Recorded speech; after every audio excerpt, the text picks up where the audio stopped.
Hello and welcome to our session on dividend policy.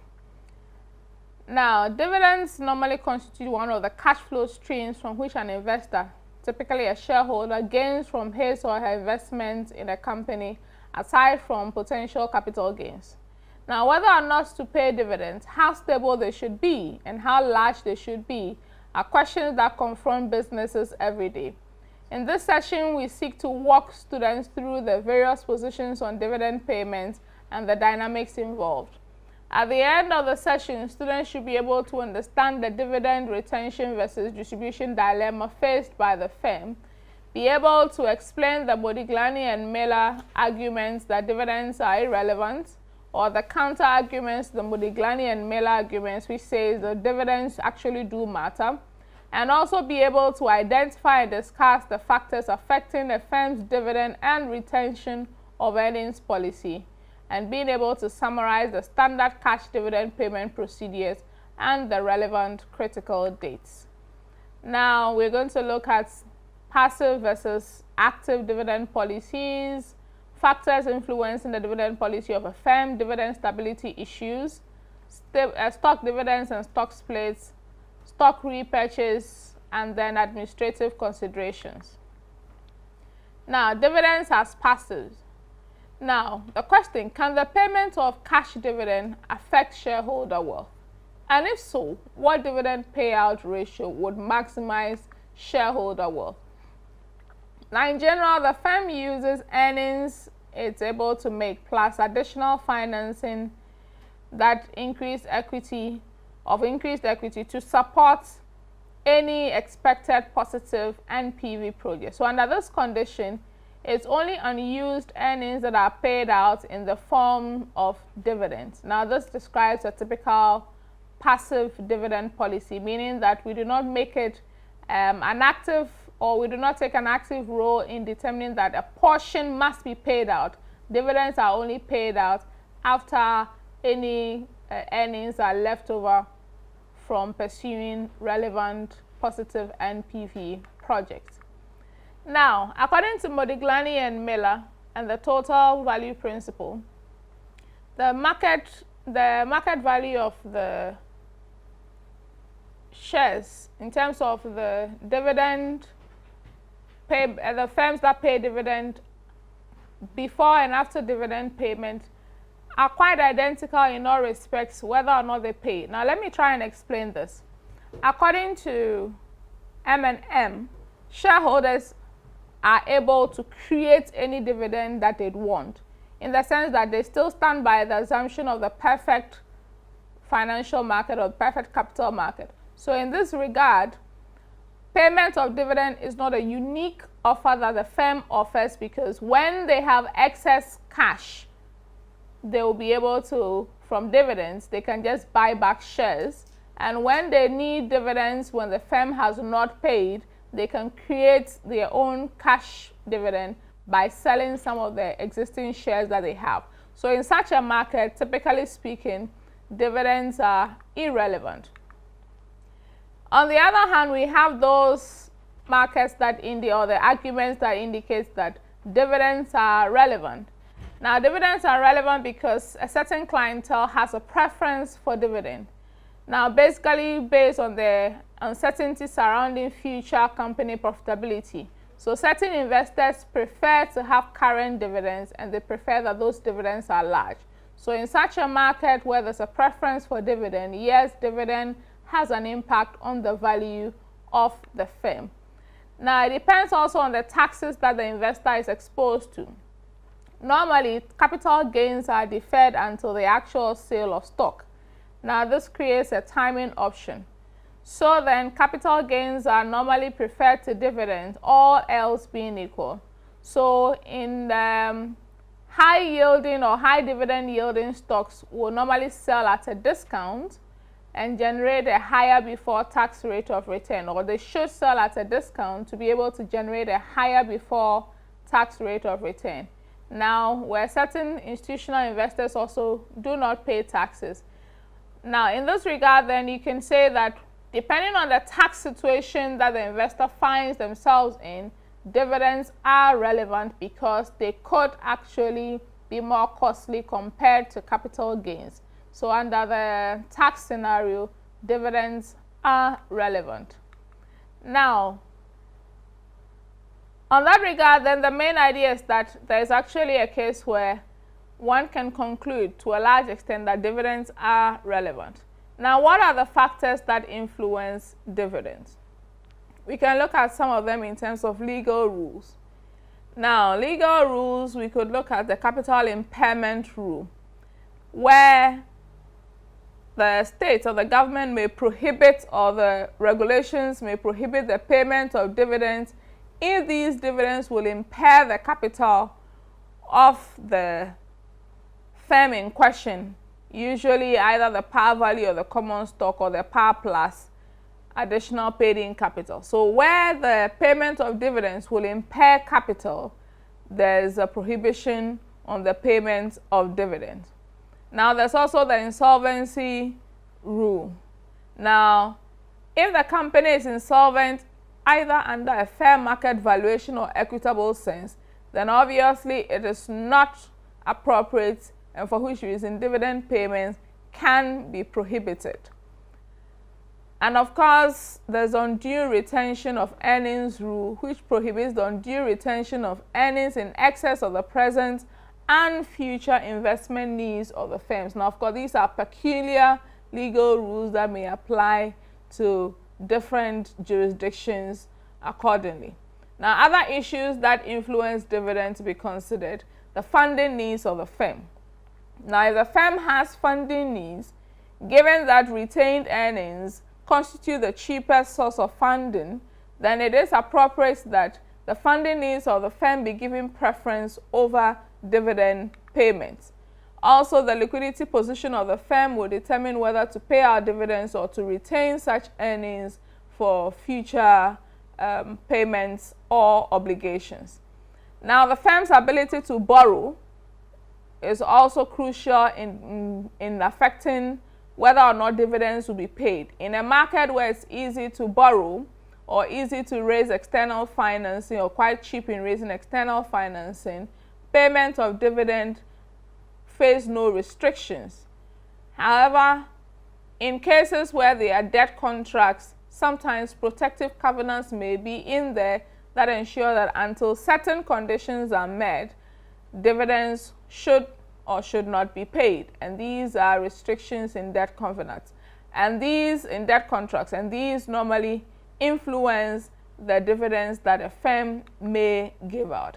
And other elements have to do with control, as to who controls the firm and who has much say. So sometimes where the institutional investors are involved, they may force firms to pay out more dividends so that they can hit the financial markets to raise debt capital, so that the financial markets will do the monitoring, which may prove expensive from their side. Now, types of dividend. Dividends can either be regular, which is the normal dividend that is expected to be paid by a firm, or in some cases we can have what we refer to as the extra dividend. Now, this non-recurring dividend paid to shareholders in addition to the regular dividend is normally brought on by special circumstances. Now, some of the basic things we need to understand in relation to dividends, aside from the fact that dividends may be paid in cash, other elements could be that we can have what we refer to as a stock split, where there's an increase in the number of shares outstanding by reducing the par value. In this case, the stocks are split into multiples of the existing. Now, the similar economic consequence as 100% stock dividend. So what it may mean is that where you had 100 shares already, after a stock split, you now have 200 shares. So it's similar to being paid dividends in the form of stocks. Now, primarily what this is done is to move the stock into a more popular trading range and increase share demand. So sometimes in the event where shares are considered quite expensive by the market, the firm may consider using a stock split to move the stock into a more popular trading range in terms of pricing, and by that increase demand and also increase the value of the firm.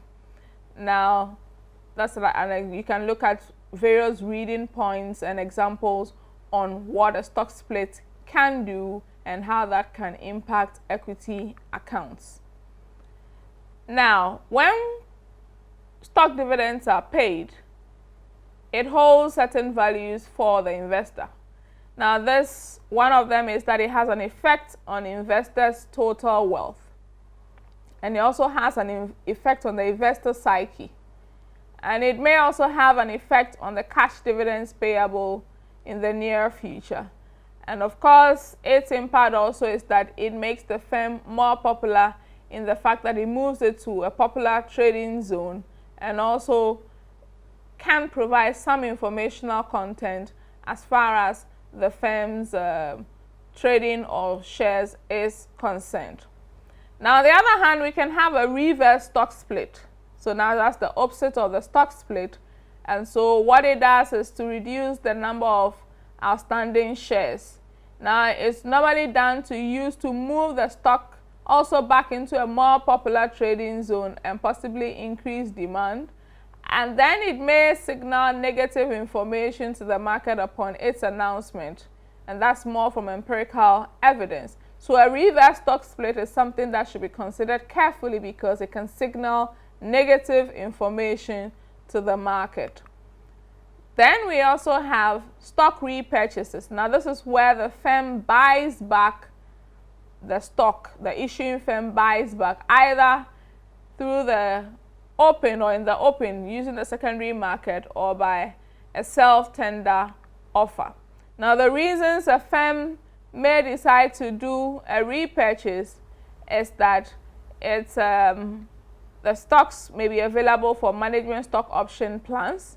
It's also available for the acquisition of other companies. It may choose to want to go private by repurchasing all shares from outside stockholders, or sometimes it may choose to use that to permanently retire its shares. So those are the reasons why a stock repurchase may be embarked upon. Now, it could either be through a fixed price self-tender, where an offer by a firm to repurchase some of its own shares, usually at a set price. Then we can have a Dutch auction self-tender offer, where the buyer of the shares will seek bids within a specified price range, usually from a large block of stocks. And after evaluating the range of bid prices received, the buyer accepts the lowest price that would allow it to acquire the entire block. So that's more of an auction style. And then we can have the open market purchase, where the company will seek to repurchase its stocks through a brokerage house on the secondary market. So now these are some of the summaries. Now, stock repurchases are most relevant for firms with large amounts of excess cash that otherwise generates a significant taxable transaction to investors. So in a way, it's some way of passing on some extra money back to investors.